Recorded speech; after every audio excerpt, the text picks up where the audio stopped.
अस्सलाम वालेकुम रहमतुल्लाहि व बरकातुहू। मैं हूँ अकमल अहमद सिद्दीकी और बात यह है कि गुज़िश्ता दिनों एक जगह शादी में जाने का इत्तेफ़ाक हुआ निकाह पढ़ाने के सिलसिले में।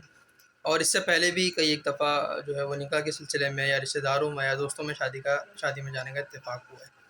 अब मामला क्या था, मामला ये था कि बारात जो है वो बहुत ज़्यादा लेट हो गई थी और तकरीबन 11 बजे से ऊपर का टाइम हो गया था। शादी एक लॉन के अंदर थी और जब हम वहाँ पहुँचे हैं और निकाह की फ़ॉर्मेलिटीज़ हम पूरी कर रहे थे, तो इस दौरान जब मैंने लड़की के वालिद को वहाँ बुलाया,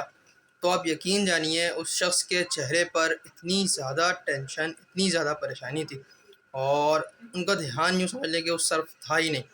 उनका ध्यान किस तरफ से, उनका ध्यान इस तरफ था कि थोड़ी-सी देर में हॉल वाला जो है वो हॉल की लाइटें बंद कर देगा और जो मेरे मेहमान आए हुए हैं और मेरा खाना जो पिछले 2 घंटे से आया हुआ है, ये सब का सब बेकार हो जाएगा। लोग गर्मी में अंधेरे के अंदर खाना खाएँगे, क्योंकि हॉल वाले फिर नहीं मानते, नहीं सुनते। और हॉल 12 बजे, आपको पता है कि हमारे यहाँ कराची में 12 बजे हॉल की लाइटें बंद कर दी जाती हैं। अब उन अंकल ने मुझसे इस बात का इज़हार भी किया, उन्होंने बताया, बेटा बारात बहुत लेट हो गई है और इनको कम से कम भी इनको पता था कि हॉल की शादी है, इन्हें 10 बजे तक आ जाना चाहिए था, लेकिन ये 11:30 बजे आ रहे हैं और अब देखो टाइम पीछे मेरे पास बामुश्किल आधा घंटा बचा है। मेरे मेहमान जो पहले से आए हुए हैं 9 बजे 10 बजे से, वो भूखे बैठे हुए हैं, मेरा खाना आया हुआ है, वो खाना ठंडा हो रहा है और सबसे अहम बात ये है कि अब जब निकाह होगा और निकाह के बाद कहीं जाके मैं खाना खोलूँगा तो सब कुछ अंधेरा हो जाएगा, सब कुछ ख़त्म हो जाएगा।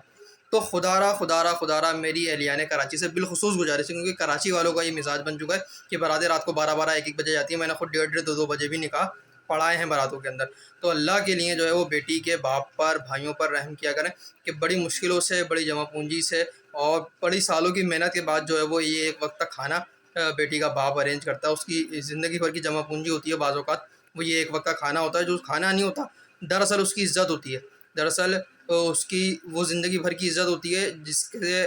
सही हो जाने से उसकी इज़्ज़त कायम रहेगी और अगर वो सही नहीं हुआ, उस खाने के अंदर कोई कमी आ गई या मेहमानों की तरफ से शिकायत आ गई, तो ज़िंदगी भर उसे बातें सुननी पड़ेंगी और उसकी बेटी को बातें सुननी पड़ेंगी। तो खुदारा ये गुज़ारिश है मेरी बिलख़ुसूस लड़के वालों से कि आप लोग अपनी जो बारात की टाइमिंग है, जो शादी की टाइमिंग है, बराए मेहरबानी से दुरुस्त करें और बिलख़ुसूस जो हॉल की शादियाँ होती हैं हमारे यहाँ कराची के अंदर, और जब से कराची में हॉल टाइम पे बंद होने का मामला हो गया, तो बराए मेहरबानी वक्त पर बारात लेके जाया करें, ताकि किसी लड़की के बाप को, किसी लड़की के भाई को, लड़की के सरपरस्त को शर्मिंदगी ना उठानी पड़े, परेशानी ना हो, उनका खाना ठंडा ना पड़ जाए, उनके मेहमान उन्हें बातें ना सुना रहे हों और लड़की भी वहाँ बैठे-बैठे 8 बजे से 9 बजे से लड़की तैयार होके बैठी होती है और लड़का साहब जो है वो, दूल्हा साहब, वो आराम से 11:30-12 बजे तैयार होके पहुँचे होते हैं। तो इंतहाई अफ़सोस की बात है और उसके बावजूद भी, इतनी देर से पहुँचने के बावजूद भी वहाँ जाकर फिर भंगड़े होते हैं, वहाँ डांस होता है, वहाँ शोर-शराबा होता है। असल वजह तो यही है कि हमारी जो ये फ़ुज़ूल की रस्म और रिवाज है, इसी से हम परेशान होते हैं और इसी की वजह से ये सारे के सारे मामलात होते हैं। लेकिन बहरहाल फ़िलहाल इस टॉपिक पे बात कर रहा हूँ मैं कि बारात को टाइम पर ले जाने की कोशिश करें, ख़वातीन को घर की पाबंद करें, कि एक ही ब्लेम होता है हर बंदे का।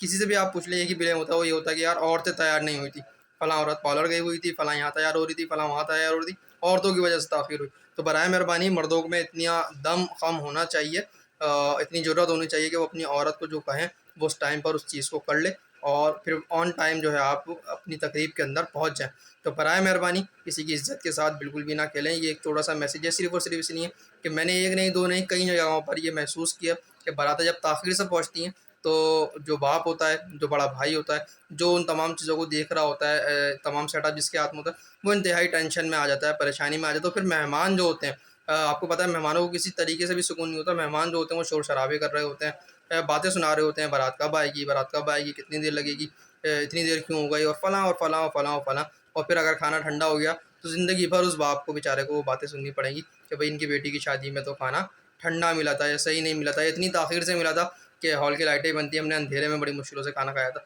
तो इन तमाम तर परेशानियों से बचने का सिर्फ़ और सिर्फ़ एक ही इलाज है, वो है वक़्त की पाबंदी, कि अगर लड़के वाले वक़्त की पाबंदी के साथ पहुँचेंगे तो इंशाअल्लाह ऐसी कोई परेशानी नहीं होगी। तो उम्मीद करता हूँ कि इस वीडियो पैगाम को आप मुस्बत लेंगे और देखने वाले इस पैगाम पर ख़ुद भी अमल करेंगे और दूसरों को भी इसकी तरकीब ज़रूर देंगे। शादियों को आसान करें, लड़की वालों पर बोझ ना बनें और बग़ैर किसी भी फ़ुज़ूल के रस्म रिवाज के शादी करने की आदत बनाएँ और इस रस्म को और इस रिवाज को आप अपने माशरे में कायम करें, ताकि इज़्ज़त के साथ किसी भी गरीब की बेटी जो है वो रुख़सत हो सके। बहुत शुक्रिया। अस्सलाम वालेकुम व रहमतुल्लाह।